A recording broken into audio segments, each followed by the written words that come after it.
Live. Can we confirm everyone on the chat or anything? Can you hear us? Can you hear what's going on? And let's make sure we go into the control room.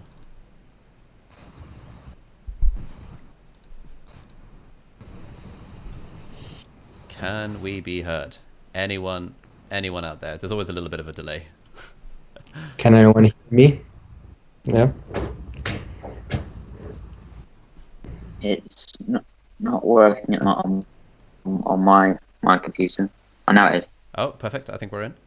Oh, there you go. I got a notification on my phone. Yes, live. Hello, world. Perfect. We're on. Valentin, hello. Welcome to the Deep Dive Show. How are you doing? Thank you so much. I'm doing well. Thank you for hosting me. This is so fun. Yeah, man. This should be interesting. I feel like you and I have a lot in common, as I'm sure we'll discover throughout this whole process. So, yeah. I guess kind of first of all, if you can just kind of give us a quick introduction as to who you are, what you're doing these days, and then we'll kind of dive into how you use Notion. You can kind of coach me through the whole process of becoming a Notion expert. Totally. So my name is Valentin Perez. I'm originally from Mexico. I grew up in Cancun, and I went to school to Brown University in the US. I concentrated in computer science and applied math, but loved learning from all sorts of different topics and departments. And I've always loved learning things, creating things since I was a kid. I've always loved inventing things, and then I've always been into the entrepreneurship scene. So always working on projects, building things, starting events. And so when I graduated, decided I wanted to work on my own startup. I had already worked on a couple different projects before, and I had interned at places like Uber, Snapchat, as a software engineer. But I knew that what I liked the most was working on my own projects. That's when I had the most fun and I learned the most. So now I'm working on Monthly. It's a startup where we partner with some of the biggest creators. A lot of them are YouTubers, and we create 1 month online classes that are hands-on and immersive. So there's a couple different things that we can talk more, but basically we just have people actually learn and create something by the end of the month, and it's a structured experience. A structured experience. Like, what do you mean? It's not like fully live, is it? Or like how does it work with this? No, it's not live. So all the videos are pre-recorded. And so what I mean by structured is that we create a very effective curriculum for the month, right? So that you're signing up and you know that you're going to be following something that has been very well thought out, and there's specific things to do each day. For example, we have like videos that you need to watch, or like all the classes you're working towards a project. So for example, if you're taking the music production class with Andrew Huang, you finish with 3 original songs that you produced, right? So in between them, there's like, you're submitting projects, right? And then you're getting feedback because you're put into a peer group of 20 other students that are taking the class at the same time with you, right? So we make it social. You're able to see what everyone else is doing. You get inspiration, you get feedback, and then the creators are also interacting with people, right? So for them, they only have to do the class once, but once the classes are running, they're like just interacting in the same way that they interact with social media, but a little more in-depth feedback. And then, yeah, it's just like it's a time-bound experience, but you still have access to all the videos after the month. But the idea is that by committing to a month and to a structured like schedule, you'll actually be able to finish with something and learn like way more effectively than just having some videos that you watch sometimes or like watch later, but usually never happens. Yeah, right? No, that makes a lot of sense. I've signed up to so many like random online courses, but like I literally cannot wait to do the music production ones. Like I got my I got one of these the other day, and I've been learning how to use FL Studio, but I've been not sure if I should use Logic or FL Studio instead. And I've got like the guitar and like I'm basically gearing up my life to learn music production because but we can talk about that at the end of the video. Main kind of theme for this is let's geek out about Notion. So, so you've got like literally the most insane Notion setup I've ever seen in my life. Like, can you like? I don't even know where to begin, but I wonder if we can just kind of share your screen and you can talk us through like what you're doing on Notion and why you're doing it, and then I'll ask you loads of questions along the way. Perfect. Yeah. So let me know if the screen is shared right now. It's all good. All right. So basically, and the whole thing, also something to note about Notion and the way that I've used it, I think it's just evolved over time, right? Like right now it may look complex, it may look like there's a lot of things, but I actually advocate for doing just what's necessary to you and let it evolve with your needs, right? And this is just how it has evolved with me, right? So, and like, the cool thing about Notion is that you can create your own personalized spaces, but basically this is my main space, right? This is like my home. Okay. And I just call it life navigation, and I have a quote that helps me, remember how I want to be doing things with my foundational values, life compasses. We can get into that, but basically here I have some links to some of the most used things, like pages. Then I have a focus action section. This is basically a to-do list where I just have like the next things to do today, and I have a couple different views for things. There's a couple different ways you can sort. That's a cool thing about Notion.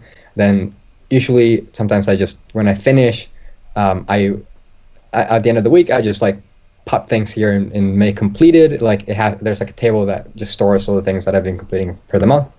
And then I have like projects, and these are tasks or like things that are not just like one-off tasks. These are more like inside each one of them, there's more things, right? I think out here I was just like doing more things. This is when I was doing the Rehuman project. We can talk more about that too. And then I have an awareness and reflection section. Here's where I have a bunch of my journals, decision journals.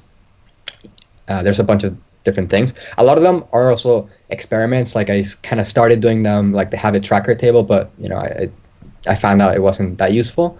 But a lot of these I still do use. Then there's relationship section. This one, we can go more in depth into all of these, but this is just tools and things that can help me be more intentional with my relationships. And then some more experimentation section, or like right now, like if I'm writing songs right now, I have a songs part, but this is kind of like the main view, and then we can hop on into a couple different places. Sure. Okay. So where's a good place? Where's a good place to start? One that people usually find pretty amazing is the topic source, so we can just go with that. So here is where what the hell is going on there? Bloody hell. Here's where I store like the best ideas, text, quotes, images, whatever, for all different topics. So it's a common thing. I think it's called the commonplace book. Like in history, people have stored, and it wasn't that common, right? But some people used to store like the best things that they've been finding, and I find this to be actually super fun for me. I'm just like a person that loves curating things, but I think it's also really useful, right? Because as I'm going through my life, I'm storing the best ideas, the best quotes, the best texts, and then later when I need to, when I want to write something or I want to reference something, I can easily find it here, or I can easily stumble upon ideas that I thought were great but I forgot, right?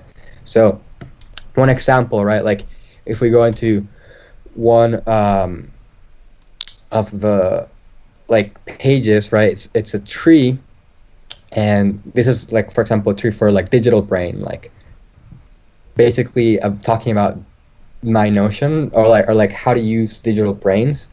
So one thing is like, okay, I think we should put as much care into our digital environments as we do for physical spaces, right? Since we spend the same time on each. Sometimes we even spend a lot more time on digital spaces. So I think it's just like good to have like cool, useful places, how I call them in here. And then as you can see, like there's trees within trees and within trees and stuff, right? So a lot of times there's just more. A lot of times there's like, it's articles that I'm reading, right? And I just have like the source and I link to the article, but I do some progressive summarization, right? And this is like basically how these trees look, and it's not necessary to be very organized. I think it's just like putting things as I'm going, and they're just evolving, right? But I just like I think this structure is really cool. I like have a lot of fun in this space, you know. So what's your like workflow for getting stuff into that page? Is it the case that when you come across an interesting idea, you will think, oh, what topic does that fall under? Find the page of Notion, chuck stuff in there, or is there some other way that you think about it? Yeah, so kind of depends. So a lot of times it's just when I'm reading an interesting article online or a newsletter or like reading a book or something. Usually books actually are more different because books I mostly listen to books. I listen to audiobooks a lot, and that, by the way, is fantastic. I don't know if you like also listen to audiobooks, but it's like for me it's the most amazing thing because I can just listen to books while I'm like doing anything else, like, you know, exercising, walking, getting ready, and I can finish 2 to 3 books per week, like super easily without having to set aside extra time. So with those, I actually do take notes on my Notes app from Apple, right?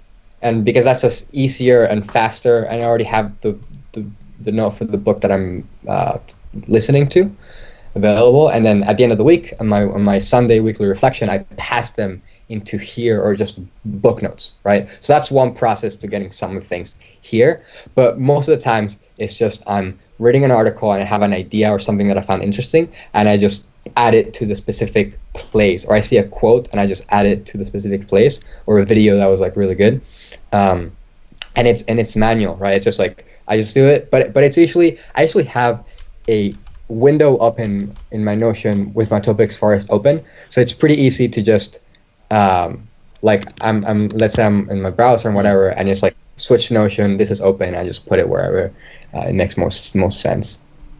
Okay, so it's kind of like a default thing that you just always have open, so that it's easy. There's like no friction to putting stuff in there. You just might as well. Exactly. And I guess there's a lot of sort of personal satisfaction you get from watching it kind of compound over time. Exactly. Yeah, I think that's one of the biggest things. Because it's like the enjoyment and the like you feel great, like you feel the progress, right? Like you started with just like some little trees, and now it's like, wow, look at this. Yeah, man, I'm looking at this thing and I'm like, whoa, this is absolutely freaking insane. So that's just so cool. And you've got, so is it, I imagine for someone looking at this, they would think, whoa, this is a lot. This is a lot of stuff, and I think Notion does have a little bit of a learning curve, but presumably this kind of evolved over time. It's not that you just one day decided to build all of this in one go. Exactly. Yeah.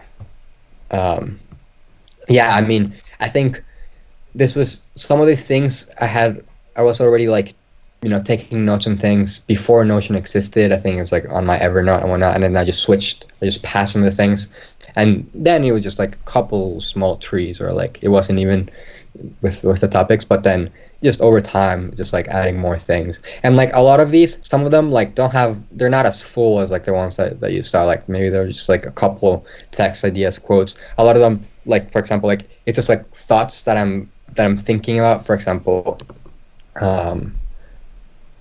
It's like, because it's also not only ideas that I'm reading, but it's like ideas that I'm thinking about a topic, right? So one day I was just like, language is so awesome, right? I just want to think about like what are some of the properties of language that make it so amazing, right? And I was just like, okay, brainstorming and writing things, and then like brainstorming like how we can make it better, and whatnot. So it's almost like it's a place where I can just store a bunch of my thoughts and ideas, or like things that I've been finding interesting for all different topics. Okay. And like, so have you got any kind of outputs that come from these kind of trees of knowledge, or is it more like an internal kind of digital brain for yourself? How do you think about that?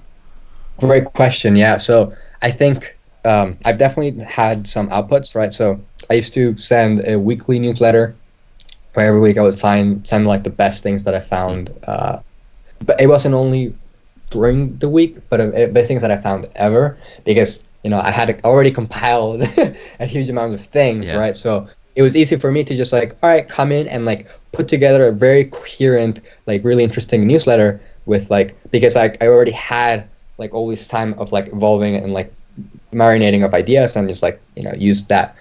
For that, I actually used a lot this other place, which a lot of people find that it's like similar, but This is my favorites list. Oh, yes, that is how I discovered you for the first time. I think I saw this on your website, and I was like, oh my god, I need to have one of these favorites lists, because it's just like such a good kind of like service to the world to open source your favorites list. Like, this is like incredible stuff. I wonder if you can just kind of show us some of the stuff in here. Yeah, totally. So, yeah, so here the idea is like, okay, so some of them are like a little more full, like favorite articles. I love reading and learning, so there's a lot of articles that are like my favorite, right? So this one is fantastic, and then I just like roughly bundle them by topics. And here, you know, I had already had this like favorite lists even before the topics forest, actually. So I decided to, you know, keep it as their separate thing, but also have some things in the topics forest. And a lot of times I just like still, if something is like really, really, really, really good, then I add it here. I usually do add it like depending on the topic on the topics forest, but if it's like my favorite, then I just also add it here. Okay. So these are that, like there's the favorite list for that. There's favorite like videos or TED Talks. There's favorites. Questions. Here I have, I think, a ton of questions. There's like a table of contents. There's favorite quotes. This was something like since I was a kid, I just like started putting together some like quotes, right? I think that's one of the common things that people do, like just save like favorite quotes. Yeah. Then there's like movies. Yeah. Wow. All sorts of things. And so what's your bar for putting something in there? Like, you know, I read sort of loads and loads and loads of articles, and but I often find it hard, like, is this an article that's tweet worthy? Is it worth sharing in my email newsletter? Is it worth making a whole video about? Like, how do you think about what goes into the favorites list, or do you not like overthink it too much? Yeah, so I think that's a great question. I think I try to not overthink it. I just like, whenever something's like feeling like, well, this is like so good, I kind of like want it to be saved for like later, or like for easy. Yeah, a lot of times like these resources that I have with topics forest and favorites, a lot of times I use them with friends, right? People ask me like, what's advice for something, right? Advice for life, advice for careers, etc. And for me, then it's like really easy to send them advice because I have them all saved here. So a lot of times I also think in that way, right? Like I think like, is this something that will be really helpful to other people? And that's a lot of times like what I say also in the topics forest, but in here too, it's like, this is like so valuable, or like this really resonates with me. But yeah.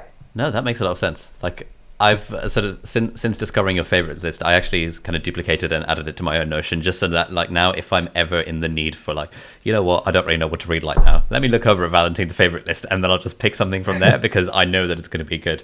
And I feel like the thing I love when people share things like favorite recommendations is that if you know that you're kind of like someone, and you and I seem to have fairly similar interests, then I know full well that anything you recommend is going to be absolutely fire.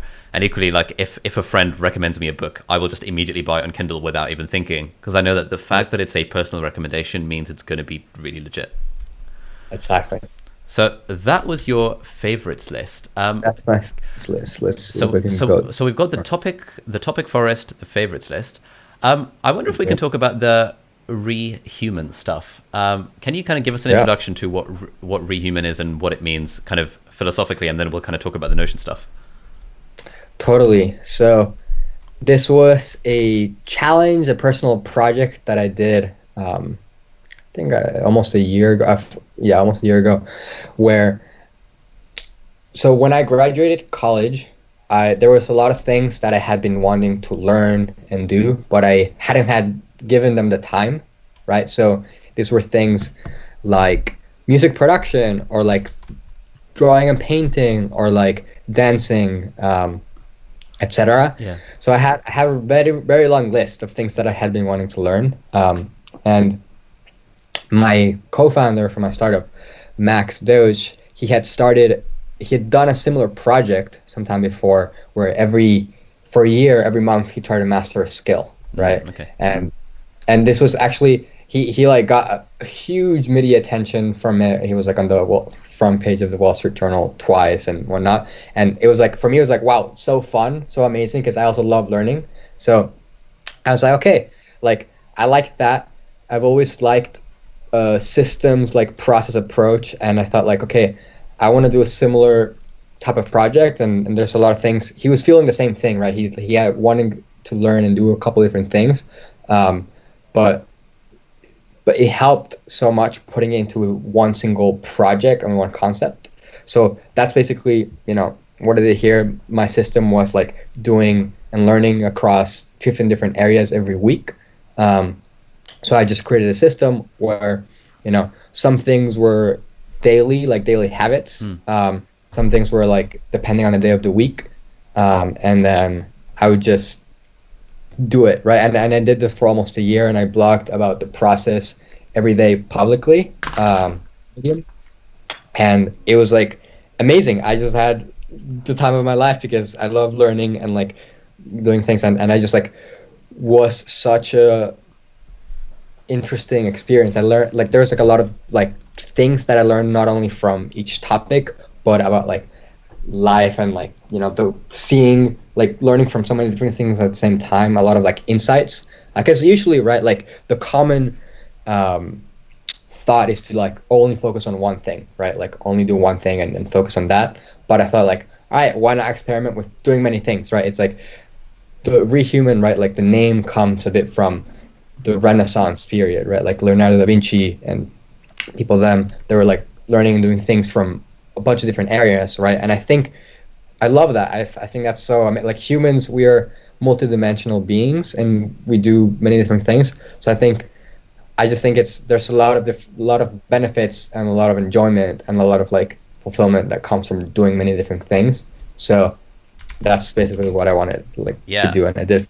So for a year. Yeah. So when I came across your Medium post about this, and immediately I was like, oh, this guy's one of my bros, because like I'm also kind of massively bullish on the kind of just doing loads of things, just because and I think in a way there's this false thing that people say that, oh well, jack of all trades, master of none. Exactly. And like, yeah, fine, if you want to be kind of the world's #1 concert violinist, it's quite hard to do that unless you devote your entire life to it. But I think what people who say that fail to realize is that it's actually really fun just learning loads of things and just being pretty good at like a ton of different things, and it like really enriches your life in ways that you'd never expect. Like for me, I'm a doctor now. Back when I was a medical student, I had so many doors open to me, not because of my exam results, but because I knew how to make pretty websites. And like if I ever wanted to join a committee for anything, it would be as a web designer. I got in touch with these like big famous plastic surgeons because I offered to make their website look pretty. It's these sorts of skills that you pick up outside of kind of the main line that just sort of enrich your lives in ways you can't imagine. That's where innovation happens, right? Like bringing ideas from different fields and concepts and bringing them to new, like the other ones, right? And like combining. So so I think it's just like so good. So what's the process for this? So I'm asking very selfishly because from August I'm taking a kind of sabbatical year from my job. So I'll have a whole year, maybe longer, of just like free time. And I love the idea. So like initially before seeing your thing, I was thinking, okay, every day I'm going to say wake up at 7, work out until 8, do music theory until 9, do guitar practice until 10, and then do a video until 12. And how do you kind of do it with your stuff? And I wonder if you can kind of explain to me and to the rest of us how we'd get started at using a kind of a similar system to learn lots of skills.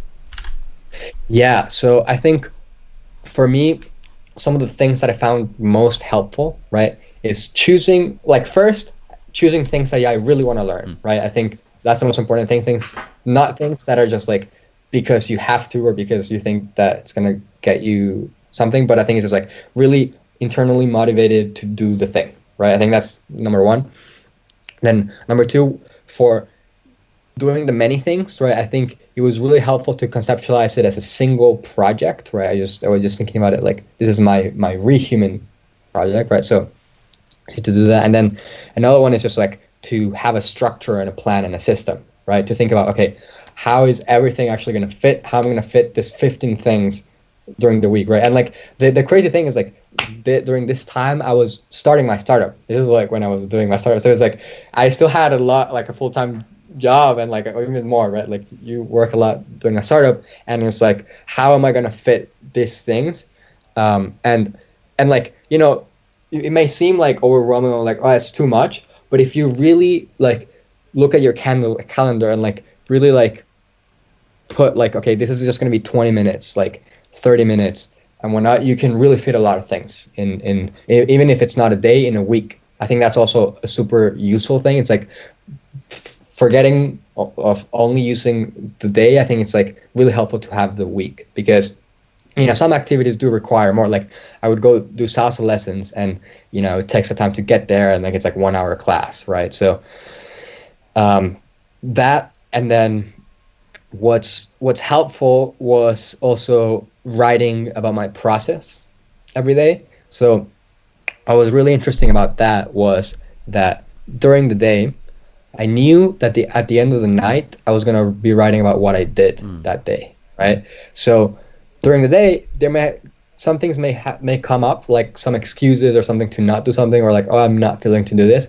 But because I knew that at the end of the day I was going to be writing about it, I'm going to be publishing it publicly, right? Even if I don't care that much about other people, it's like also about myself, right? Like I'm doing this.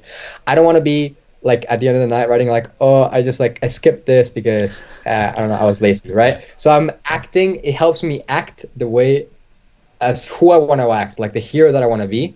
And so like during the day, I was just like boom, boom, boom, boom, boom, like acting how I want to live, right? And that's the whole point of this, right? Like it was about like, how do I create something that allows me to live the way that I want to live, right? And it was this was my reflection. Like I love learning and creating things, and I think there's just like so much value and fulfillment that comes from it.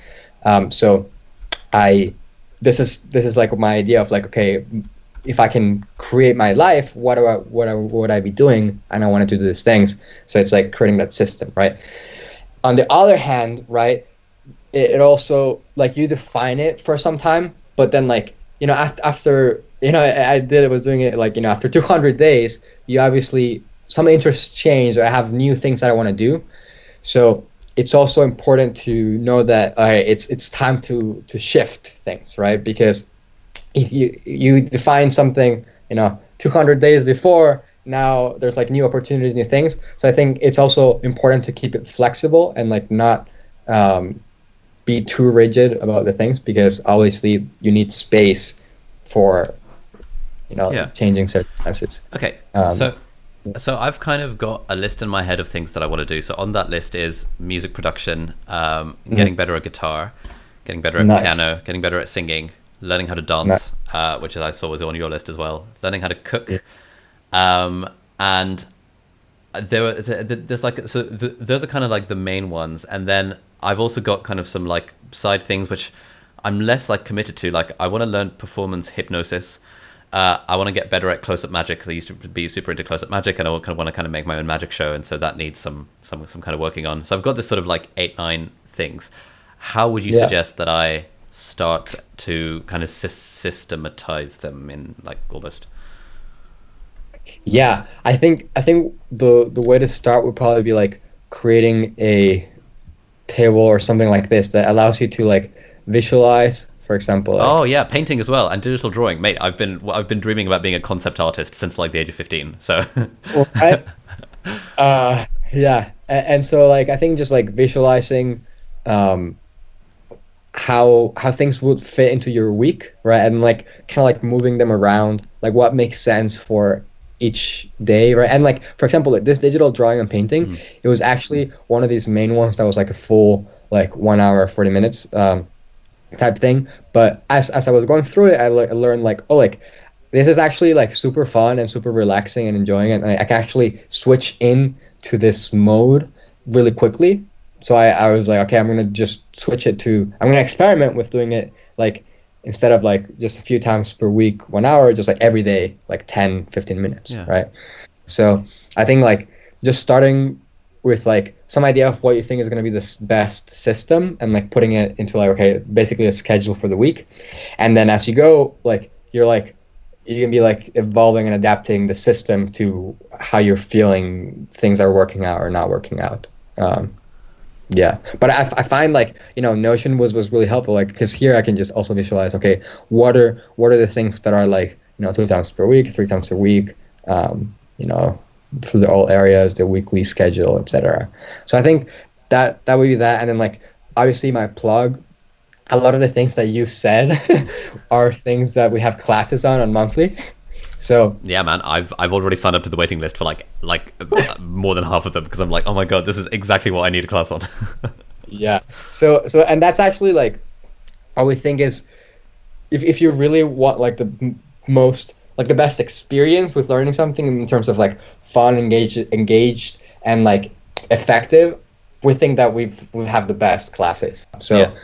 I think that's what people are looking, right? It's like a lot of times it's like there's all the info already online with like on YouTube, or like places like all scattered all over the place. But like just knowing that like this is like a month that's going to be like super amazing and effective, and you don't have to worry about like putting everything together.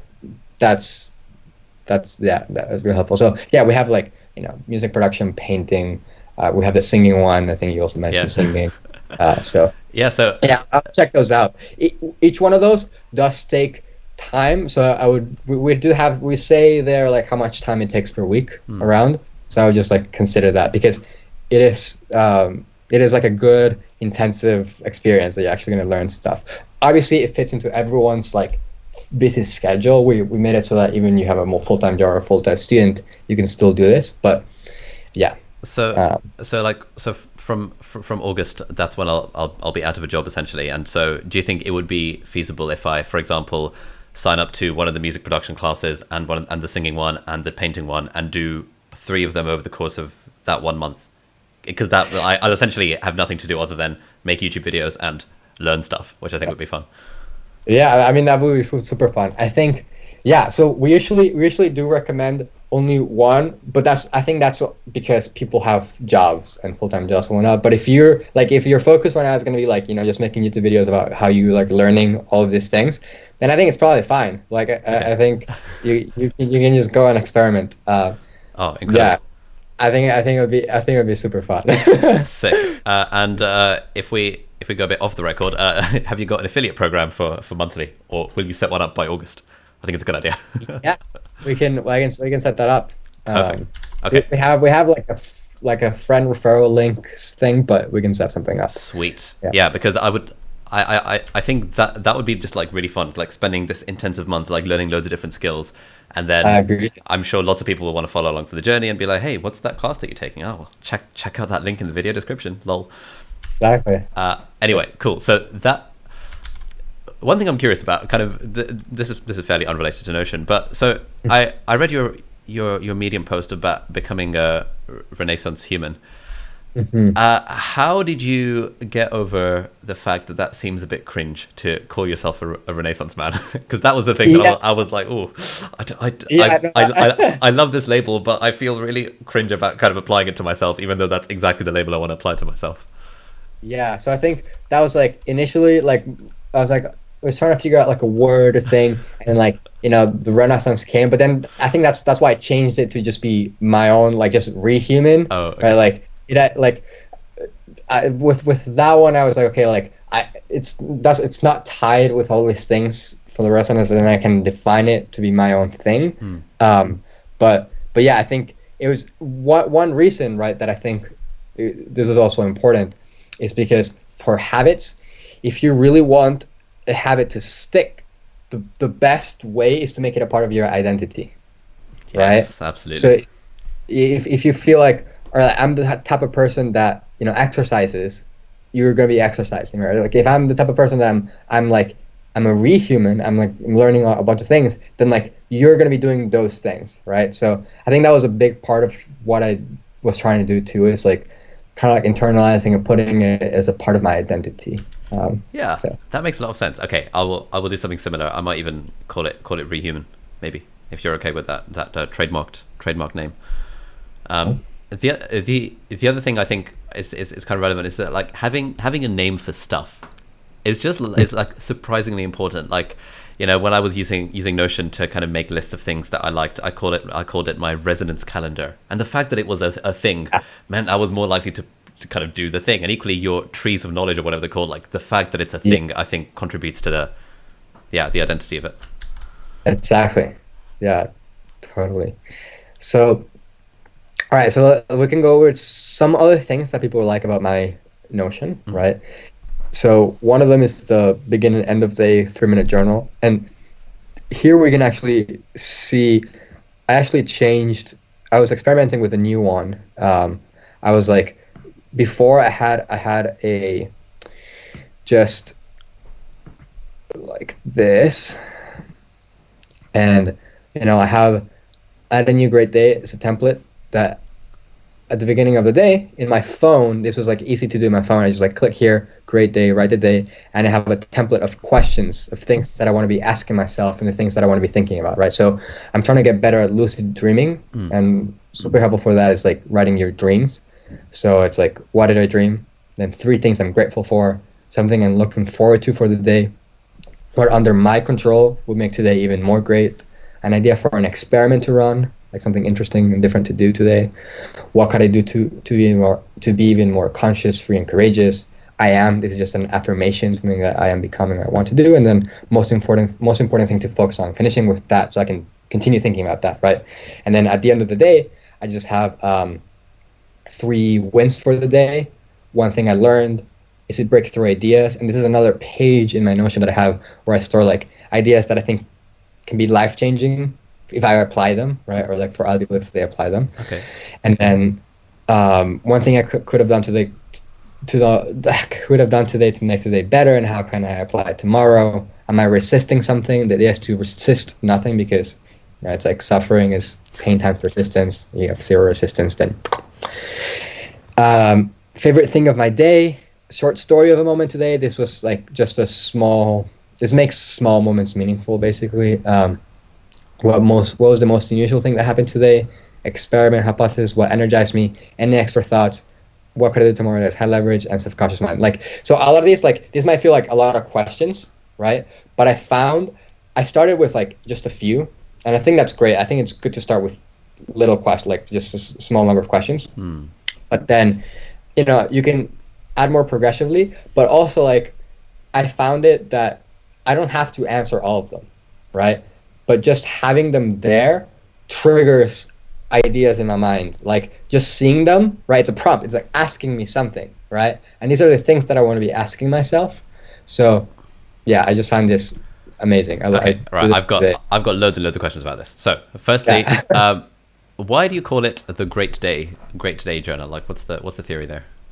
Oh yeah, so I just like I just like start by like just saying like this is gonna be a great day. So I just like click here, and it automatically sets my mind to this is a great day, right?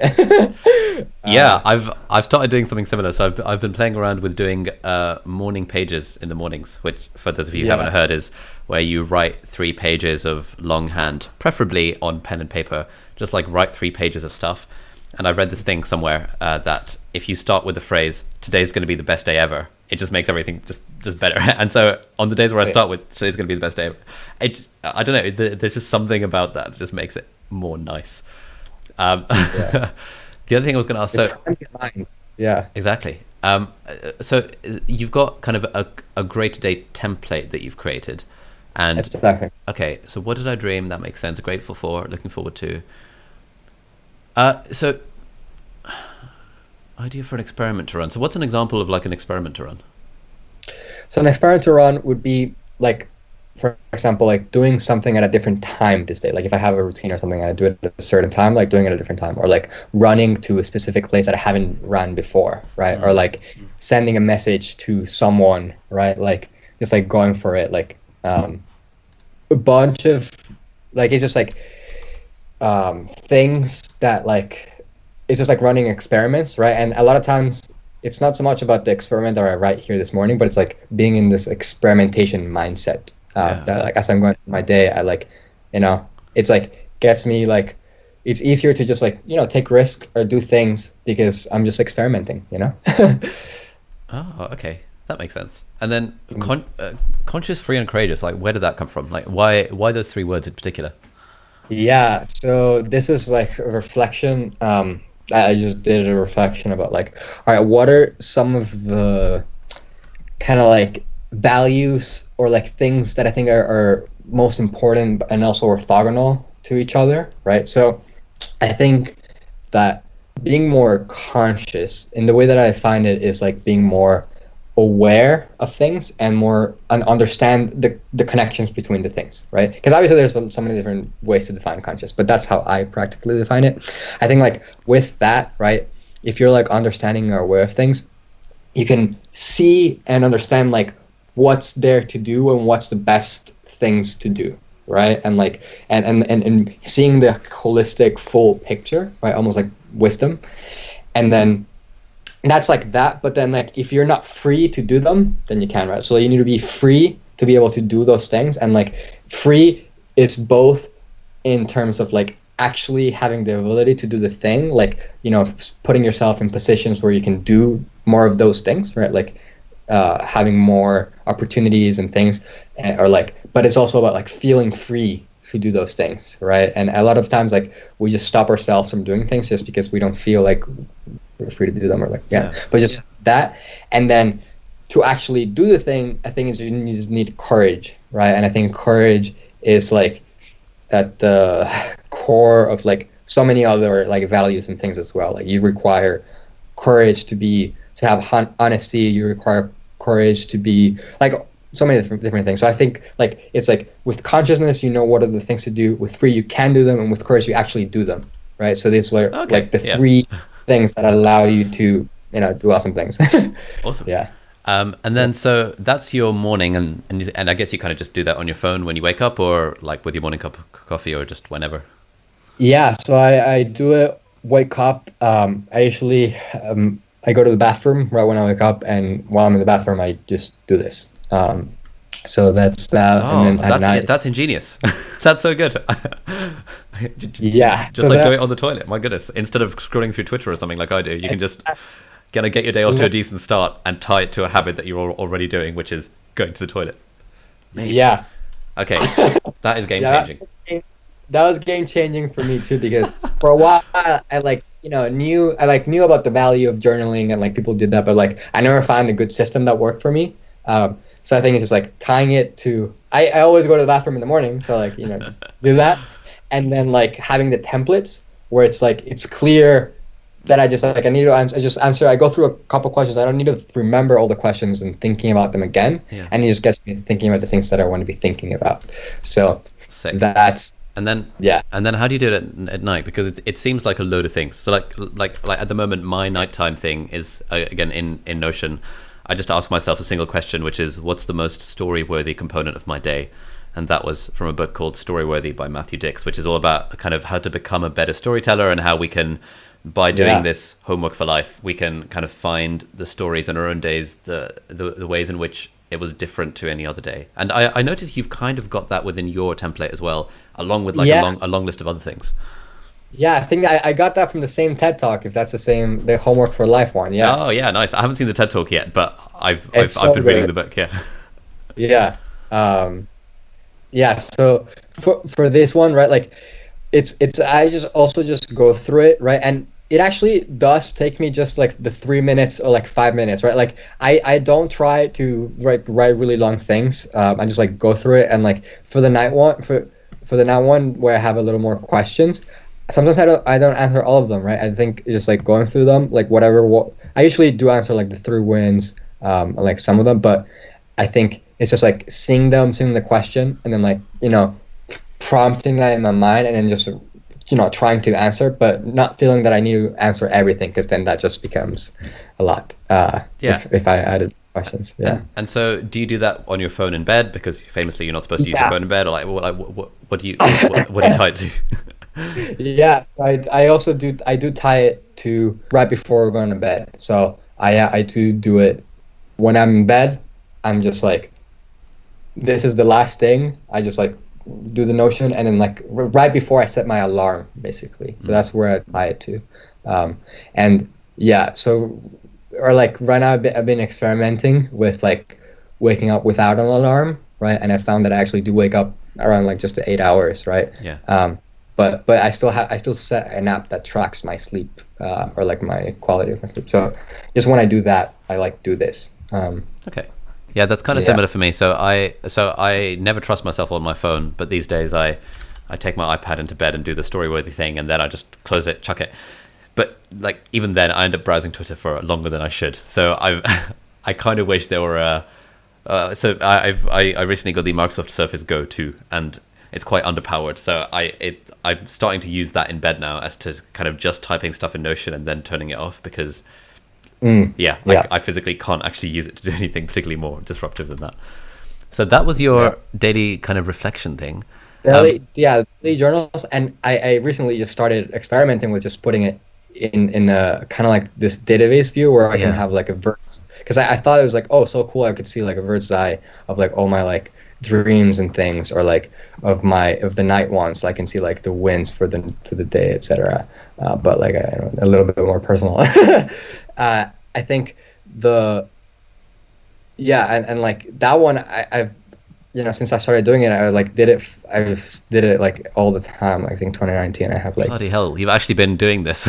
Because I start these things and do them for like a few weeks, and then I just forget about them or just stop. But I think it was mostly from actually having the template and like tying it to the habit. It just helped a lot, because even before I was like trying to do it, and I like trying to do journaling, but I couldn't. Right, like it was just I didn't see the value, or like I didn't find the structure to do it. But just having structures, right, for the things, and that's the whole thing about monthly too. It's like creating a structure for the thing that you want to do and learn. Helps a lot. Okay, so that was your like daily reflection. What about your? So I saw on Twitter you gave this talk, and you talked about your weekly reflections and rituals. So I was going to ask you about that.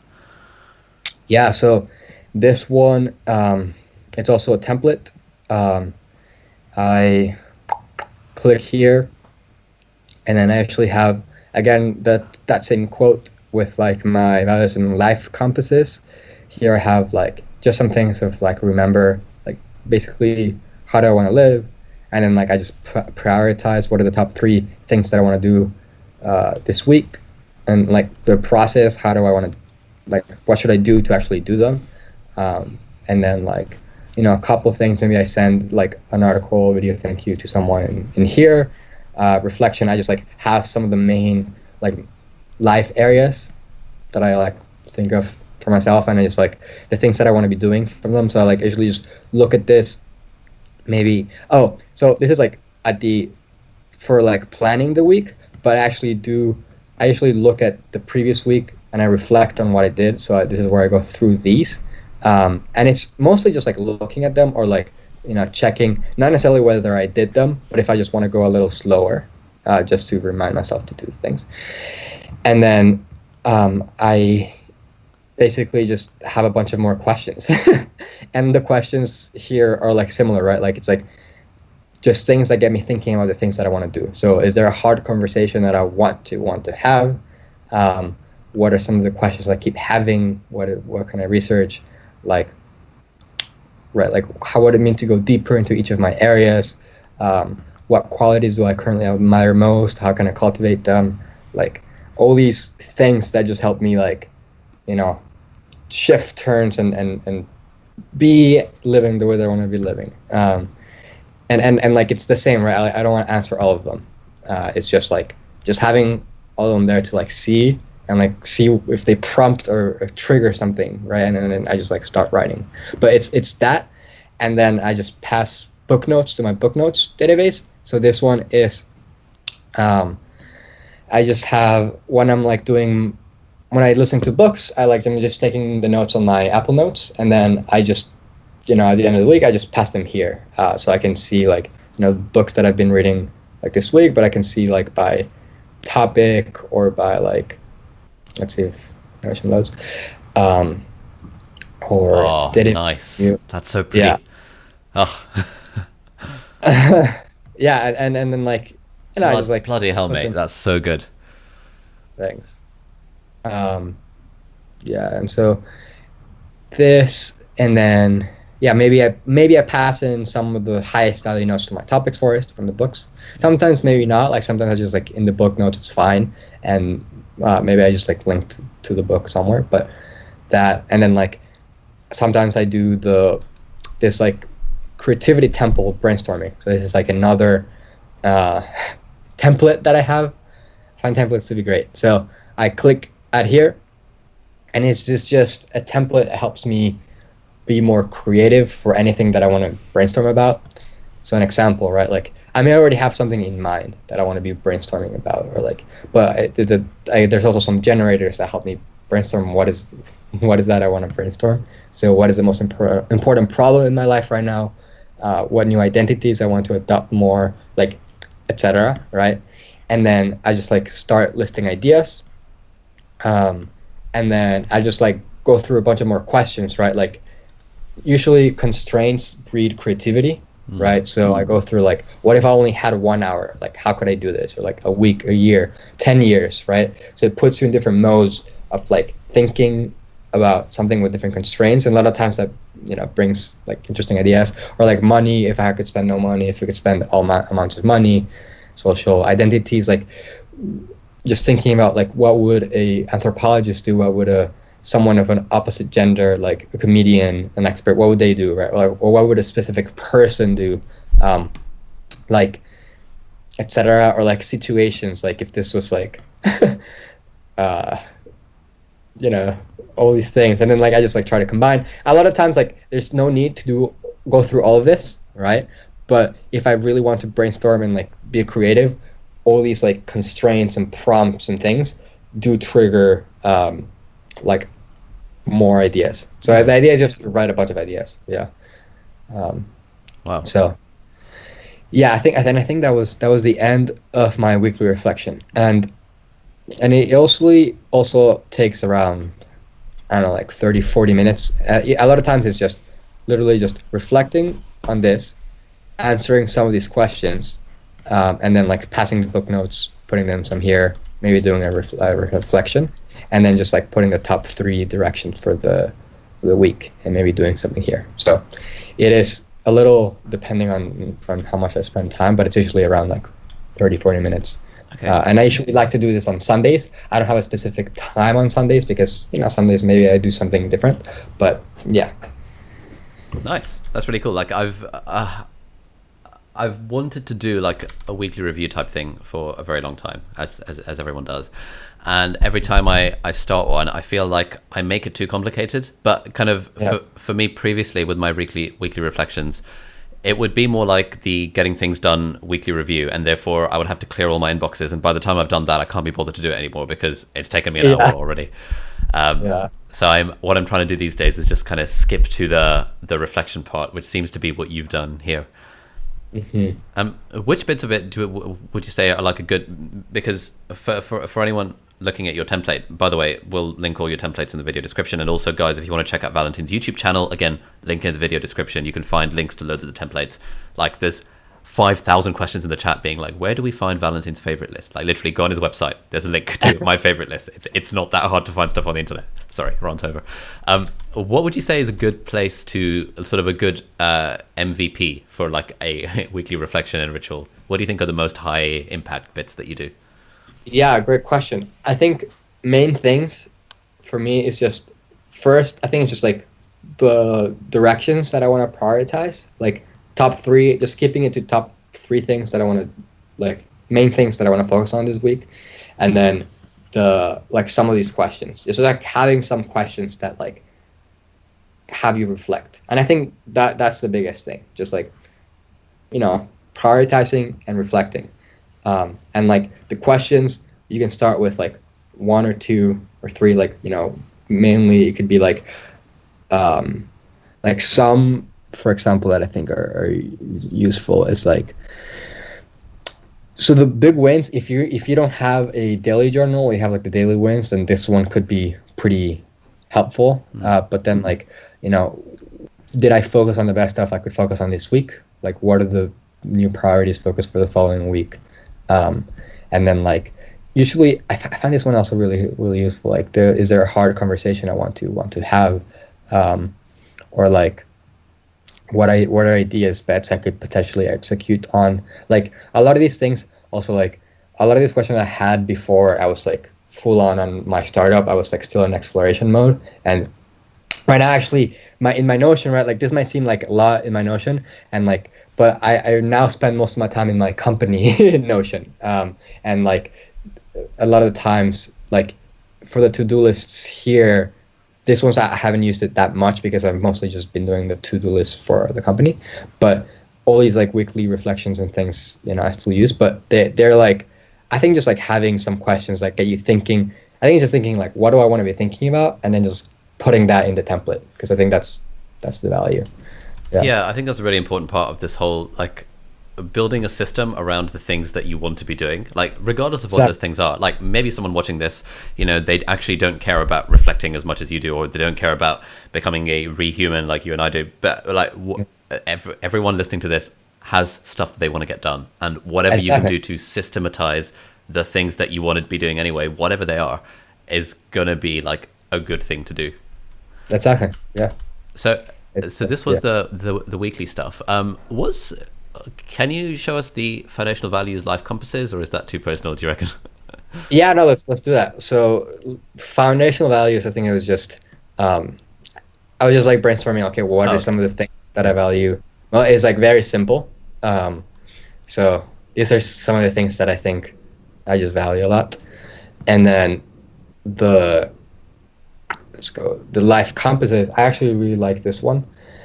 So life compasses I created, so I like to conceptualize it as compasses.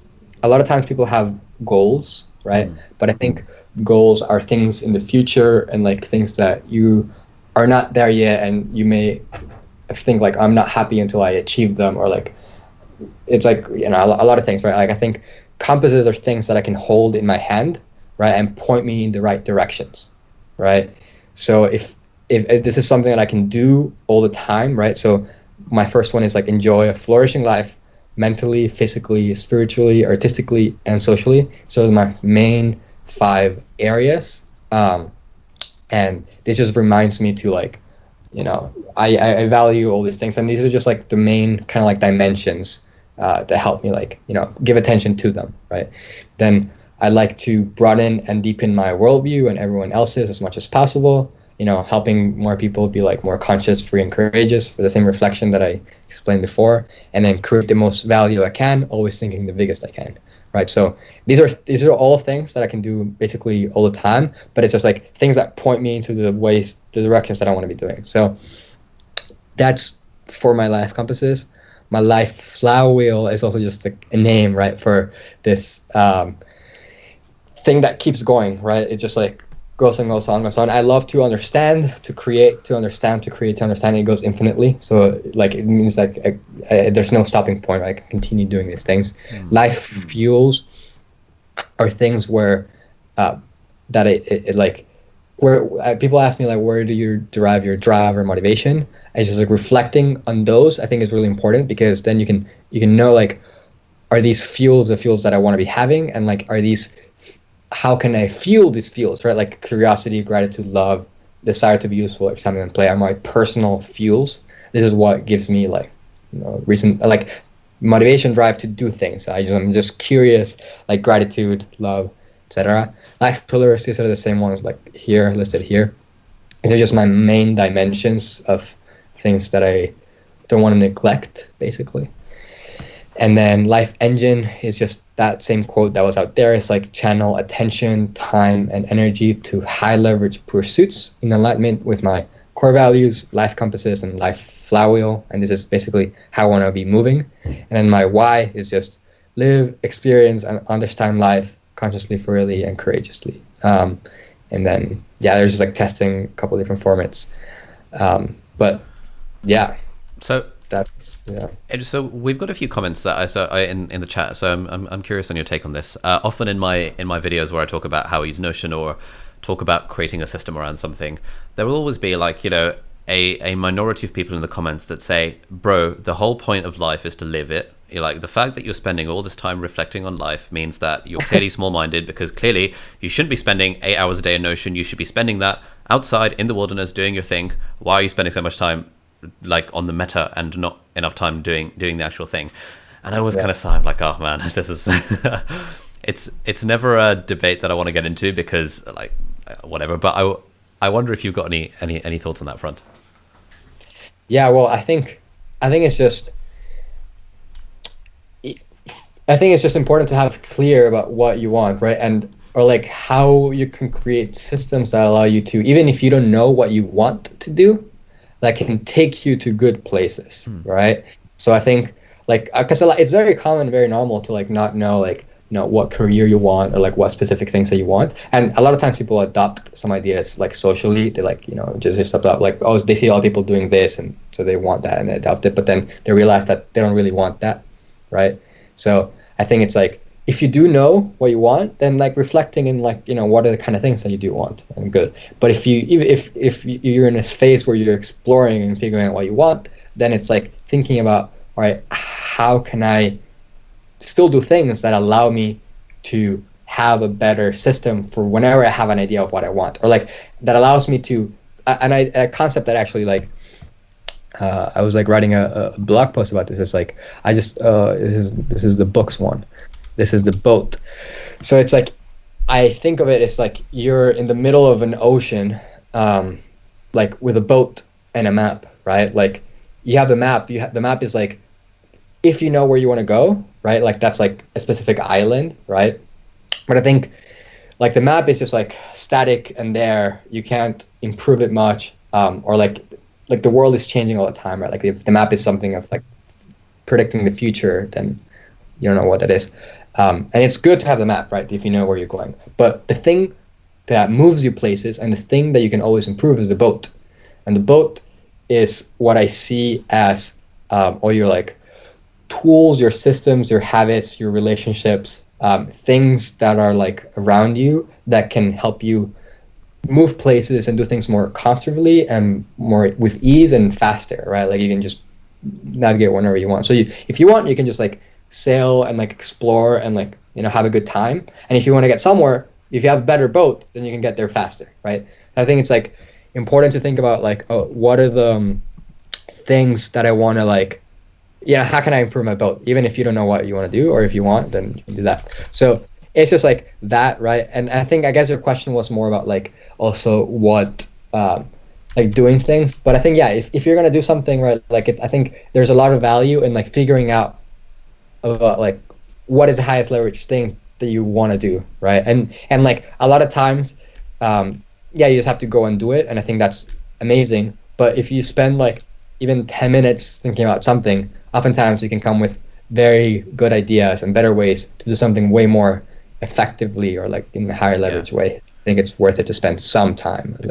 Yeah, so it's interesting that you use this analogy of the boat, the map, and the in the ocean. So the way that I think of it is kind of similar, but I think of it in terms of the pilot, the plane, and the engineer.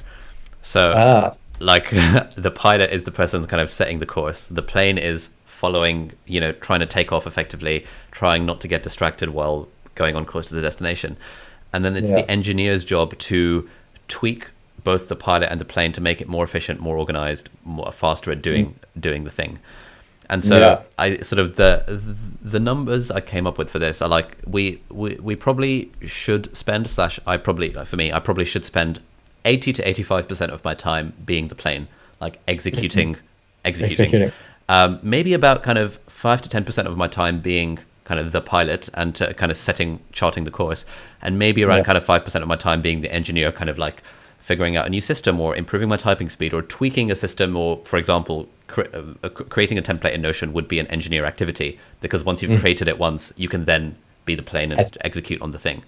And I think that with those numbers in mind, even if the pilot is 10% of our day, like if we're spending 10 hours doing stuff we want to be doing, that's like 1 hour a day we should spend just like figuring out where we want to go. And that is I think where all these kind of reflection-y type systems come in, because you don't want to be kind of a hamster spinning on its wheel and not getting anywhere. You want to really think about like, why am I doing the things am I doing? Do I actually need to be doing them? And I think I didn't really start asking myself this question until very recently. I think before I used to be very like for example, in school, like when you're in a decent school and getting decent grades, it's pretty standard that of course I want to do well in my exams, and that's the thing. And then of course I want to get to a good university because of course I want a good job. But then the equation starts to kind of fall apart when you get to that point, because you're like, okay, well, I kind of got a job now. Maybe it's not the most fulfilling thing in the world. Damn, all those grades that I spent all that time getting, they're not really helping me now, are they? And so now what I try and think about a lot more is, okay, what game am I playing right now? Like, spinning my gears, trying to churn out YouTube videos. Like, what is that in service of? And it's only through doing reflections like this that I find any kind of clarity in that. Otherwise, I would just be churning out videos and be like, oh, crap. And then maybe, 2 years down the line, I'll kind of look back and think, oh, why did I do all of this? Exactly. Yeah. So let's go back to your kind of homepage thingy. So there's like loads more stuff here that you've got. What have we talked about so far? We've talked about the topic trees. We talked topics, things like some of this rehuman stuff, favorites list. Oh, daily thoughts. What's daily thoughts? How does that work? So daily thoughts was also when I was doing the rehuman. It's basically the morning pages, or like just some like ideas that I want to be writing about, and like this one is what I turned into my actual now like my new journal things. But it was also just like blog posts, just like ideas, right? Like it's just like thinking about things and just like writing, right? I think it's just like a time during the day where I could just write, like, and it's just like writing for myself, just to improve clarity, expression, and generation of thought. And because writing is a scalable solution for sharing ideas, right? And then writing and any other skill create a powerful combination, right? Writing combines anything. So I just wanted to get better at writing, right? So it's just like spend time practicing and doing, right? So that was basically this. And I still sometimes just like I just had I think you have a daily view, but I just like write have an idea, or I just like set a timer and I'm just gonna start writing, right? And that was it. And now it's like I was experimenting with adding the daily journals in here too.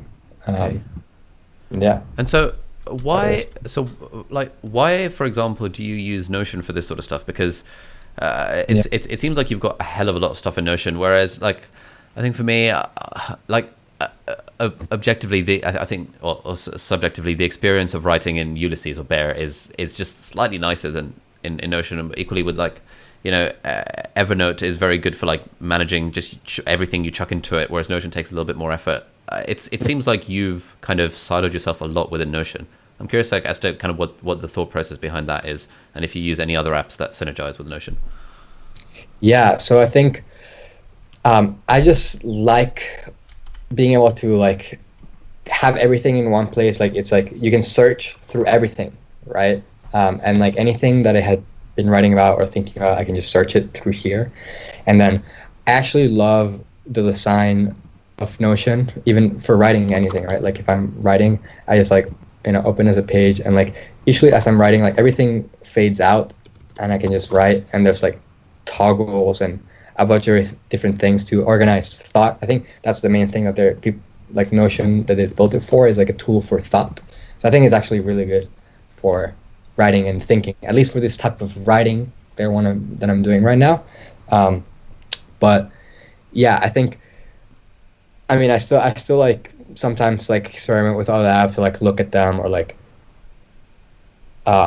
use other things, but I'm finding that Notion is pretty good Nice. for a lot of things, for like a lot of things, right? Like maybe it doesn't have all the features like as like something that's specific to something, but it gets the work done for what I need. And it's nice that I know that I can just like, it's all in spaces within my Notion, and I can just move things. And I know that I think at this point Notion is like here to stay, and so it'll just be here. So yeah, okay, that makes a lot of sense.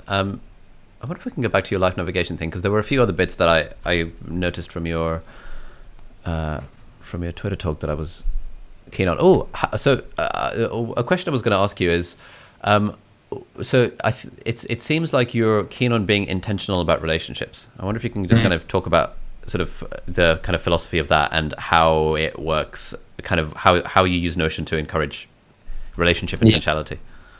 So this was a template that I use. So the idea is like, okay, right, like I don't want to be like robotic or like something about like relationships, but I think in the same way that like calendars can help us get things done, or like tools can help us be better humans and things, I think we can use some of these things to help us be better, more intentional about our relationships, right? And so this is just a little aid for memory and intentionality, because let's say this is the example template, right? Like let's say I have like a person, this is like my list of, let's say, intentional relationships. Some people that like I want to keep in touch with, even though they're like in other cities, for example. Yeah. A lot of times, like, I had friends from college and they moved to another place, and I wouldn't be able to talk with them often, right? Because I don't bump into them again like often. So it's just like reminding me to, reach out. And the way that I do it is like I have,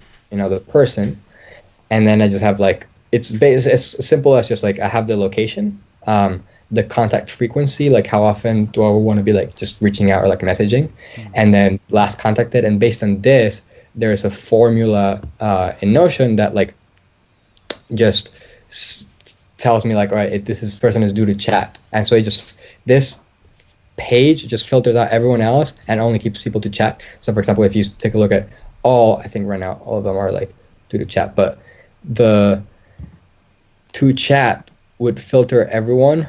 Let's say I actually talked with someone, this person, I don't know, here it's filtered them out. So now this only surfaces the people that are basically due to chat, and that's it. I don't and if sometimes like if it's an important person like a mentor or someone, like I take notes on things, so I have like a relation with that, but it's basically just that. Oh, that's really cool. So yeah, this kind of like intentional relationship thing is so important, like, and because there was a great quote that I read, which is that Christmas cards is a 10-minute it's like a 10-minute activity that maintains relationships for decades. Like just that once a like even just that once a year sort of keeping in touch by sending someone a Christmas card makes such a difference. And like for me, there are so many friends that I want to stay in touch with, people from university, people from school, and in the absence of like like if they're friends that I don't kind of see regularly, or that I don't have a WhatsApp group with, then I'm basically never ever gonna even kind of think about contacting them again. Because and like now that I stop and think of it, there are so many people where people I knew at university where, because they're in these kind of peripheries, and we're all busy with life, you kind of just forget people. And I think relationships, given that obviously relationships are the most important aspect of life, like leaving that to chance is probably not legit. And I guess people feel like, it's a bit weird if you have a customer relationship management software for your relationships, but actually no, it's weird if you don't, because why would you leave something so important just to your crappy little brain that doesn't even know how to remember that you don't have milk in the house, let alone that these big deals that you should reach out to this person. I noticed, so I can't remember where this was, but I think you said something about if you need to get in touch with someone, then send them like a thoughtful article or something. How does that work? So that's how I tie that in from the personal CRM. So I also find that if I had that, intentional relationship aid just here in another Notion, I wouldn't check it, right? Yeah. So I put it into my weekly reflection, right? So that it's like in the template, I know that I should check this, right? And like this, I'm doing this every week. So and Sundays I just like check and see if like if I can do a favor, like something that's a small commitment to me but could be of large benefit to one of my relationships, do it. Or like send an article, video, thank you. And like that helped when I had a newsletter that was like helpful, because like it sent all the things, and a lot of times I could just talk with friends and people that way. But this is like just a way to bring this into a trigger that actually helps me check this. Amazing. And I guess this is kind of one of the benefits. So the thought that's coming to mind, like as I'm seeing your Notion setup, is that it's kind of like how I am very keen to use Apple software, because once you have one, then everything works very synergistically together. Exactly. And in the same way, if you have sort of everything / most things in Notion, it just reduces the friction to checking all these things. Like, for example, if I want to take book notes in Rome because it's got bidirectional linking, okay, fine. But that means I have this other thing that I then have to check, and this other weird addition to my workflow. Whereas I suppose the more you can simplify it by using a single app as far as possible, even if there are some bits of it that, okay, you have to kind of, whatever. The more you can simplify, the more it kind of integrates within your life. So for me, like, I've got my daily to-do lists and things, but I use Notion for like longer term projects. But then I kind of always forget to check my longer term projects because I'm just kind of living in my things database. And even though it would take slightly longer to add a project to Notion, maybe it's worth doing that rather than just to overall reduce this friction and encourage me to kind of check this stuff more often. Yeah, I think that's exactly. I think it's exactly what I'm feeling for like Notion, right? And one concept that talks about this is stigmergy. I don't know if you heard of. No, I haven't heard of this. What is this?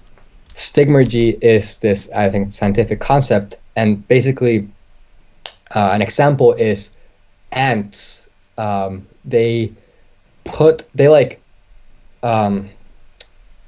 they're like finding something new, they like just put specific, I don't know if it's like pheromones or like specific tidbits of paths of where that thing is, and they don't even have to like communicate with everyone, and everyone just knows that they have to follow, they can follow that. So it's like basically just putting things in your environment that help you do the things that you want. Basically all that we're talking about, right? Like, and like just having this digital space, right, helps me, like, I come here all the time, so I can see like, oh, this is here, I can do it, right? And like having it in this one place that I'm visiting often, right, helps me like do that. So it's just like, and that's the same concept with like your actual physical environment. I like try to have like, books like all over the place, or like my guitar, my piano, like things in places where like I can come across them, right, often. And I think that's a huge point for having everything in at least one place in Notion, because then like you can be visiting and you can see those spaces, and forget about them. I really like this idea that we should spend as much time, if not more, focusing on our digital spaces as we do our physical spaces. Because like I've kind of very intentionally like put the piano over there, put the guitar over there, put the ukulele over there, like, so like they're within basically arm's reach, so that if I've suddenly got some free time, it's actually easier for me to go to the piano and practice some sight reading on that Harry Potter soundtrack than it is for me to go to the sofa and take my phone out. Like, I've just tried to reduce the friction to doing the thing that I know I want to do as much as possible. And I think this is a big part of, I mean, James Clear talks about it in Atomic Habits. They talk about it in the Power of Habits as well. That environment design is how we is how we avoid needing the motivation or discipline or willpower to do things. Because I imagine you get this a lot, but I get so many questions being like, oh, I know I want to do this thing, but I can't bring myself to do the thing. Exactly. What's your advice? And the advice as well, just make it so that it's so easy for you that you just might as well. Exactly. Yeah. Creating the structure in the system. I think that's the main thing. Yeah. Cool. Right. So I'm now super inspired to start using Notion even more than I already do, because I spend like loads of time inside Notion anyway, just for all my kind of, I use it to manage all my YouTube projects and all the videos and working with my team and sort of managing our website and all this sort of stuff, mostly for like project management. But I feel like I want to start using it more for life management, just because if I'm spending so much time in Notion, I might as well, I don't know, use it for these other things. Good place. Yeah. What else have we got here? So here. Whoa, bloody hell!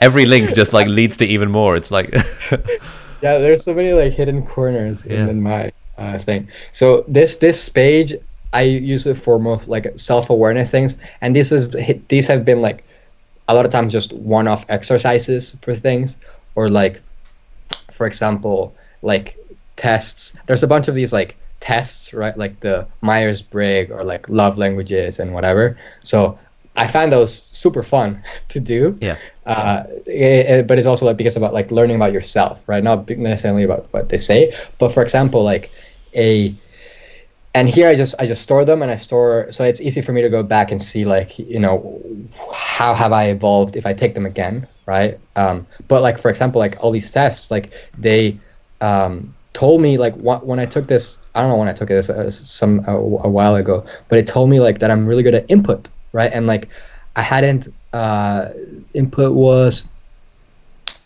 is like, I think input is basically a curator. Like I'm good at curating things, and I hadn't identified that as a strength before, because I knew that I loved making lists and I love like doing things, but like I loved making Spotify playlists, for example, and like I love that, and it's been like curating songs and things.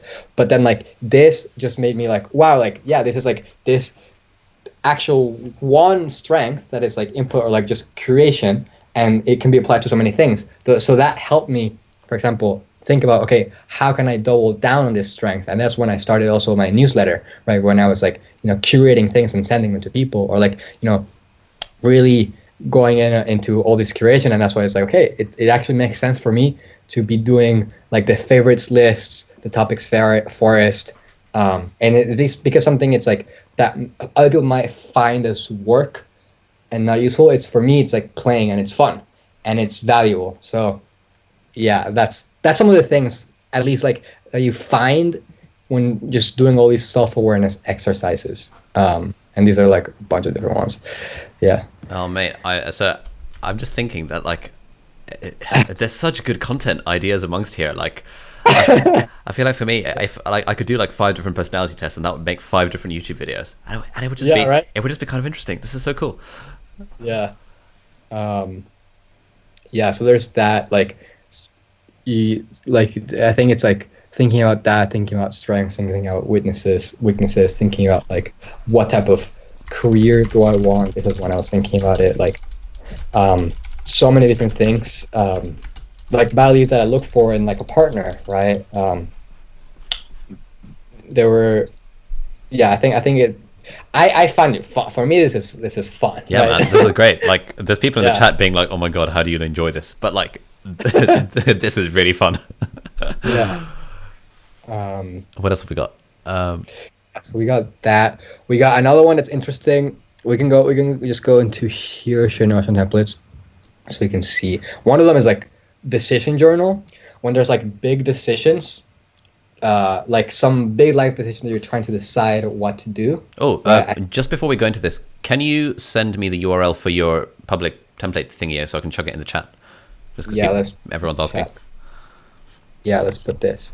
Let me send you through this our own chat. Send it through the Skype chat. Oh, perfect. So I'm going to copy that link and chuck it into here, and that will keep everyone happy for now. Awesome. Cool. Right. Let's continue. Yeah. So the decision journal, this is like when like you're trying to decide. Like I think this is mostly for big decisions, right? Yeah. So it's like, okay, you put like what you're considering. Like maybe it's like a lot of times it's like, what job to take. Like if you're thinking it into things, or like whether to do this big project or etc. So then a lot of times just doing a simple ways like pros and cons it's all the way, like it's all you need. It's like just putting a pro, assigning a value to it, right? Like saying like this is actually worth like 10, right? And then like a con, right? Maybe like this is actually just worth like 3, right? And at the end, this just like sums it, and you can see like, oh, it's actually like the value that I'm getting from doing it is higher, right? And it's a lot of times this is like all you need, but sometimes you still have like some like internal struggle, or like maybe like the points are exactly the same, right? Yeah. I don't know. So then like if you still want to like think about it more, then like, all right, I write a date, like when I'm making the decision. What is the decision I'm considering? Like more like, okay, what is this? What is this problem statement of frame? Like what is the problem in actually deciding this? What is the background situation and context of the decision? Having context of what's happening. How do I feel mentally and physically? What variables govern the situation? Right? Like what are the things that like are moving things and the complexities as I see them?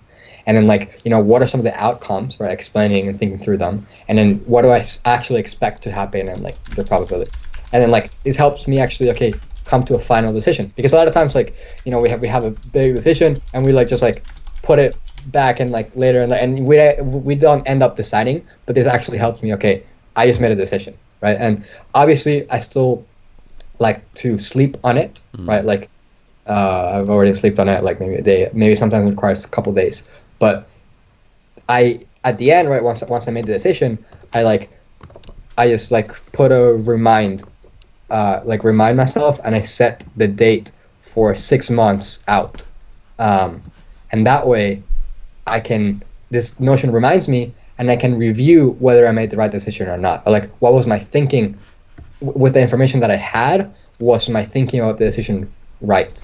So yeah. That's really cool. Okay, I'm going to start using this from today as well. Perfect.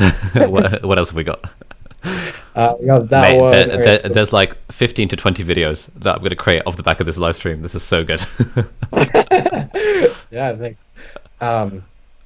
And yeah, so I think those, mostly those, we've got like FAQ. A lot of times, like people ask me same questions or similar questions. Yeah, like, Valentin, how do you manage your time? Or yeah. So I like, why do you like Notion so much? And I just like, all right, I just like wrote it once, and then like it's easy for me to send again, right? Because I just like write it there. And like this one, I actually keep it private. Okay. I don't have it like open, but maybe at some point I'll make it open. But it's just like, people usually ask similar questions. Yeah, so like we've been working on building one with me and my team. Like half the emails we get are all the same question. They're usually, Ali, where is your keyboard from? Or some variation of, Ali, how do you manage your time? And then occasionally we'll get this like long essay email, someone kind of explaining the circumstances. But for a long time I've been thinking I really need an FAQ section on my website to just point people to, just because then they would get the answer quicker than sending an email asking me for a link to my keyboard, which would take kind of weeks to months for me to reply, if at all. You might as well have this all in one place. Exactly. It's a value. I think it's the same as like the creation for like favorite lists and everything. Yeah. A lot of times FAQs. There's that. I have another thing like classic. I think a lot of people use Notion for this. Is just like travel planning. I think like places that I want to go and like things. Or like, people recommend things to do in certain places. I like put them here.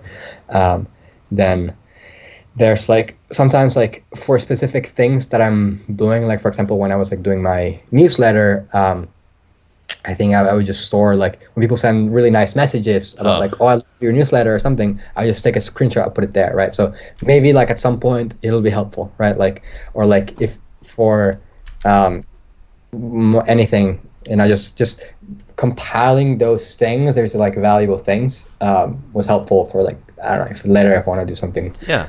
So that's something I do in a different app. I use Day One for that, which is like a journaling app. And so I've got like a nice comments journal that every time I get a nice comment on Instagram, YouTube, whatever, I screenshot it and share it to Day One. Or if it's like an email, they've got a forward to the journal email address, so I can just kind of forward it directly, and that seems to work really well. But again, like it's one of those things that I almost never check it because it's in a different app. So if there were a kind of less friction way of getting into Notion, then I'd be far more likely to come, oh, this is kind of nice, and it's nice having this list. Exactly. I think that's mostly it. I think in terms of things, there's like some smaller things, but those are like the main useful tidbits and pages. Like this one, I think was just like a way to like visualize like, okay, daily system, weekly, month. I actually haven't found that valuable the 12th week or like the monthly system reflections. I find most value from the daily journaling and the weekly reflections. It's just a note for people, but yeah, I think just that, and like as I'm like needing more things, just like evolving my Notion. But yeah, as I said, I think most of my time now that I'm now working on monthly, I spend actually just on my company Notion. We have like another Notion workspace for that. You've got a lot of Notion workspaces. Yeah, so I think a lot of these are probably like just from friends. Like we have like shared workspace, like shared things. So. Oh, okay. Like that's quite handy. Yeah. We'll collaborate. Yeah. Nice. So a few other things I want to talk about. I made a note to ask you about Wheel of Life. Where does Wheel of Life come in? Oh yeah, Wheel of Life. So this is this same like the areas that I have in my weekly reflection, basically, and it's just, I think some people in other places they visualize it as a wheel, but in Notion I can visualize a wheel, but it's just basically just having the different main areas that I want to pay attention to. and not neglect. And so the main ones I had like from my life compasses are those 5, like mental, physical, spiritual, social, and artistic. And this one hasn't been updated, but I added some extra ones that I wanted to be working on. Like I want to be also working more on leadership and freedom and value. So it's just a way to check in and see the dimensions that I care about. Yeah.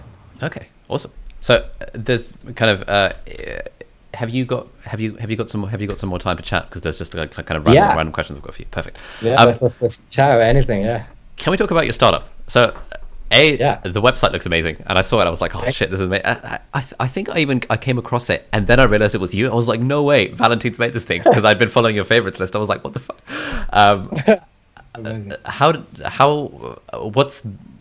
What's the story of the startup? Like, how did it start? How long have you taken to kind of get here? Like, what's the vibe? Yeah, let me share my screen so everyone can see the website at least. Let me share application window, share screen, and that way I think it's also easier to talk about it, because we'd like. Can people see my screen now? Yep, like my browser? Yeah, we can see your browser. Perfect. All right. So the idea is this, right? It's thing that we've been talking about. How's it so pretty? It's so nice. Oh. Yeah, we have a great team. I think all of it, obviously not. It's like at this point, it's like my co-founder Max and I, and we have like a few more. We have like 6 people, and there's gonna be 8 over the summer, and we're like growing. So, but basically, it's this same thing that we've been talking about. It's like there's a lot of things that we've been wanting to do, a lot of things that we have an itch for creating and learning, and it's just like something that allows us to do that, like a structure and like curriculum and an experience that allows us to commit to our creativity, at least for 30 days, right? And so what we do is we partner with some of the best like creators in the world, right? So Andrew Huang, he has like 2 million subscribers. If you're on YouTube and you're like into music production, yeah, man, him and Blanks are like sort of next. I've been binging their stuff for the last few weeks. So we partner with them, and we have a couple of people that are also like beyond YouTube that are coming soon, and like even Stevie Mackey, he's not a YouTuber itself, but he's like the celebrity vocal coach to Selena Gomez, Jennifer Lopez, Kanye West, etc. And like he's like the vocal coach, and so we like made a class with him. So the idea is that we have like all these like classes. Right now we're focusing on things that you can create something at the end of it, right? Whether it's like an imaginative painting, original song, you'll finish after the 30 days created something you can't help but share with your friends and family, right, and social media. And we think there's like a lot of like, wow, it feels so good when you create something.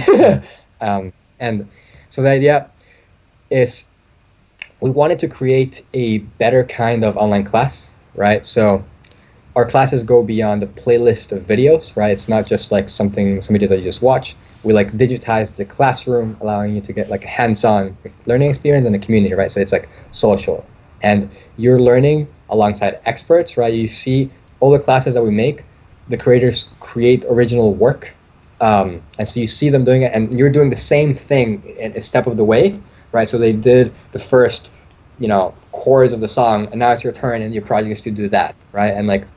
And you submit it, and you're getting feedback you're seeing everyone's take on it, right? And you're getting feedback, and the creators are interacting.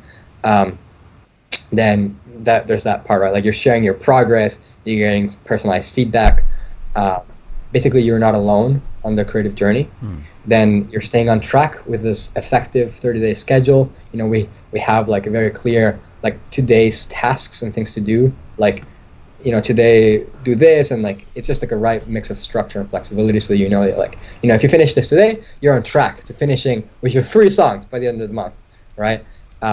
Then we have like the supportive and inspiring group of peers, where you get a lot of like support and inspiration, and like you finish the class with a tangible product that you can share, right?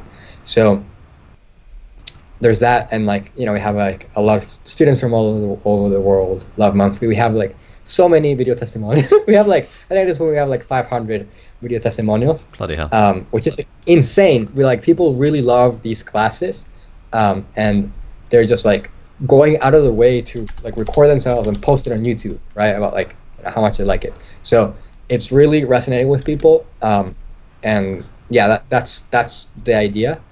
And I think your question was like, how did it come about, right? Like, yeah. And I think it's this, right? Like, I think it's like a lifelong thing. It hasn't been informed with a lot of the things that we've been doing, right? Like Max did his month to master project, right? Like this makes sense, right? Like this is like every month you try to master a skill, right? And that sells really well for people. Like, it's like they can just psychologically commit to just a month of something, and they know that by the end of it they can do it, and it's not just like a lifelong thing. Like my Rehuman thing was, every day for a lot of time, right? It's like a whole system. So this makes more sense. And what we were thinking about, like when I graduated, Max was already like experimenting with some of these ideas, but he had done this like month master project, and we started with like a couple different platforms and projects, something that you can find a mentor for anything you want to learn, etc. And then like we tried a bunch of different ideas, and then like there was a time when we were like changing ideas every month, then every week, and every day, and it was just like, we don't know what's working, what's gonna work, and whatnot. And we just like took some more time to reflect and like, okay, step aside and be like, okay, we're pretty lucky that we have like the skills and like the opportunity to be working on this. So what is the life that we want to live, right? And how we can create something that allows us to live this way. And for us, we love learning and creating. So we want to create something that allows us to do that, right? So then we were thinking, okay, who do we want to learn from? And right now we just love watching things on YouTube. So, okay, these creators, the people who we like learning from, so let's just like reach out and see if we can, do classes with them. So that's how it started. And it was just like a lifelong thing of both like Max and I. We just always loved learning and creating, and like doing personal projects that like inform all these things. Like one of the things, for example, is like one thing that like Max did in his monthly master project was blogging about his project every day, and I did the same with Rehuman. And I think we talked a bit before, like I found that really helpful because it helped me visualize my progress, or like thinking about what am I doing. So we built that into the system, right? Like people have learning paths that you can see the whole learning journey for the month, right? So you can, at the end, you have a shareable link that you can share with your friends and family. You can show not only your final progress, but all the process and the journey that went through it. And that's like each project that you did or video that you watched. And you can also, in your peer group, you can see like what your peers have been up to, like the whole journeys, right? So those are a bunch of the ideas and things just came from our experience in learning and creating. Yeah. Oh, this stuff would make for such great YouTube videos. Like I'm just imagining kind of like sort of the journey of learning how to draw in a month, the journey of how to produce music in a month, all of this stuff. Yeah, right. Yeah. Yeah. So I guess you're kind of using the format of masterclass, but instead of it being kind of mainstream celebrities, it's actually YouTubers who, in a way, are more legit than mainstream celebrities for a lot of things. Yeah. And you've got this kind of in a month thing on top of it, which is just like a really clever framing of the problem, because otherwise Kevin Spacey teaches acting, fine, I'm going to watch his videos, 5 of them, and then I'll forget about it. But if it's like tangible things you can do in a month, that sounds amazing. So I'm very interested in the whole like sort of online classes space. So I've made a few for Skillshare, and kind of we're working on like a ton more, just because it's such a great way of kind of adding value, but also in an easily monetizable way. Like my Skillshare class on how to edit videos in Final Cut is like 4 hours long, and people can watch it with a free trial of Skillshare. By the way, guys, link in the video description. And I make money from like premium watch time, and if enough people do that, it makes like a very reasonable amount of money each month. I'm curious, what are the if you're open sharing, what are the economics of how monthly works, like in terms of the creator platform split and stuff like that? Yeah, so we do like the most favorable splits that we've seen in the industry in terms of like for the creators, and it's actually also an incentive-based system, right? Like if the creator shares from their link, they get more, right, of the percentage. And if we share through our like marketing, through our ads, and through everything, then we get more, right? So it's like depending on who comes, but generally like the creators that we're working on like with are like making a lot of money. It's like in the 7 figures like per year that they're making. So it's like insane. Bloody hell. Amount. Yeah. How does one become a creator on monthly, hypothetically speaking? if one happened to be a YouTuber, for example, with a reasonably sized audience, and yeah. So since we're still a small team, it's just like it's basically just talking with us and like we're figuring out like, all right, what makes sense and how do we want to create the class, and will the class, how can we structure in a way that makes sense for monthly, like, you know, creating something at the end that you can share, etc. And right now we're in the process with a bunch of people, and like we're also right now we've been going like beyond YouTubers too.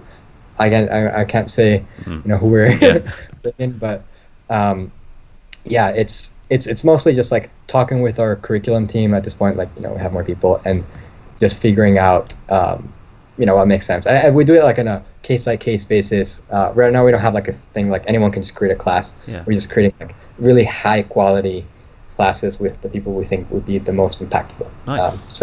And do you guys handle like the production and everything, or does the kind of creator handle that side of stuff?